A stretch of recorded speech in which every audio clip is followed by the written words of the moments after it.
I have learned that leadership can in fact be learned. Some say there's some gifts that you just either have or you don't have, but let me teach you a simple dynamic here in a formula. And this formula is what I call E squared P and C. So E squared stands for ego and economics. Let's say that I'm a 5 on this model. Everybody with me? And frankly, that doesn't mean much to me as it relates to this formula until I know your score in P. P is principles. P stands for principles. I teach my kids that principles are concentrated truth.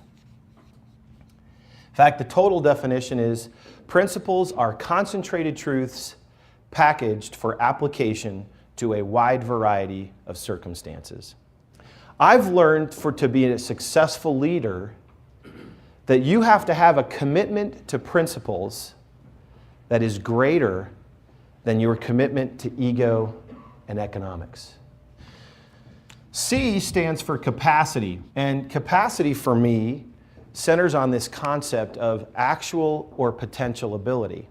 Leadership is about source credibility and character. And normally I can dimensionalize source credibility and character by this simple little formula. I call this EP relationship here motive management. And the reason we call it motive management is we say all of us have to be careful about what the real core fundamental motivating elements are about what we're doing. All of us have to step back and say, why am I doing this? And people that feel like you are E over P, people can smell it, they can feel it. And everyone you approach for the first time who does not have a conviction about this product or who does not have an understanding about this opportunity is going to look at you and say, you're walking in with a predetermined EP score. This relationship is about you, not about me. And as a result of that, you are against the odds at the get-go. How do you change that? I've learned in my career that if I lack a conviction about what it is that I'm approaching you about, right, it's not going to work.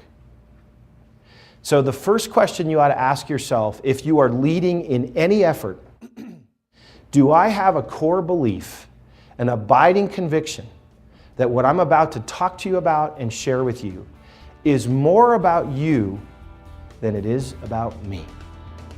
Speak from a point of conviction.